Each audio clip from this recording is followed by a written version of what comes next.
Sinapit at ginawang aksyon ni Jamie Malonzo kay Kume Marshall sa Gilas at maging sa Hinebra fans matapos ang nangyaring insidente. At Ganuelas Rosser Brothers reunite dito sa TNT. And PBA trade update, yan nga ang ating mga tatalakayin. At bago nga ang lahat, baka naman po pwedeng makahingi ng isang subscription para sa ating channel or paki-follow na rin po kung nagustuhan nyo ang ating mga basketball update. At kung ito na may makakabigat para sa inyo, kahit isang like and share na lamang po.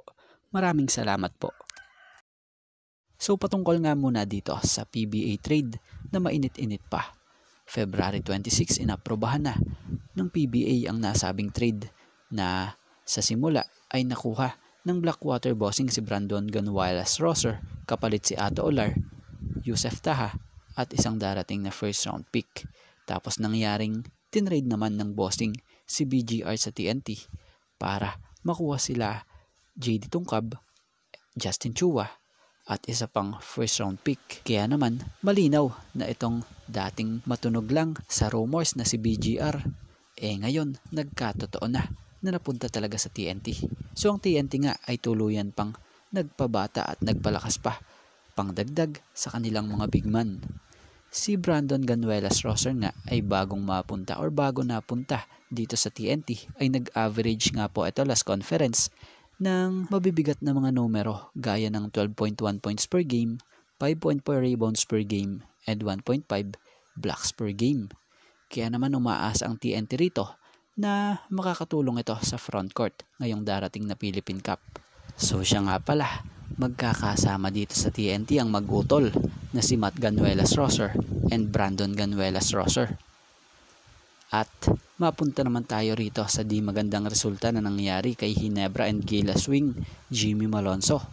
So dito muna tayo, kung mapapansin nyo yung simula ng video na to halos di naman nagbibitaw ng suntok si Malonzo. Para bang pinipigilan niya yung lalaki na ayon pa nga sa mga ilang nakakita raw di umano ay isang MMA fighter di umano erto. Pansing pinipigilan ni Malonzo ito, nasaktan siya nito kaya itinulak niya ang lalaki sa video.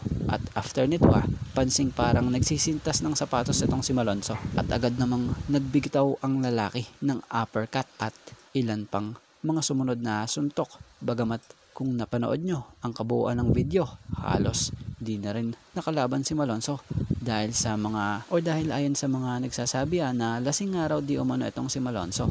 So matapos nga po lumabas ang viral video na ito ayon sa ilang report dito, inamin ni Malonzo na siya nga yung nasa viral video na ito.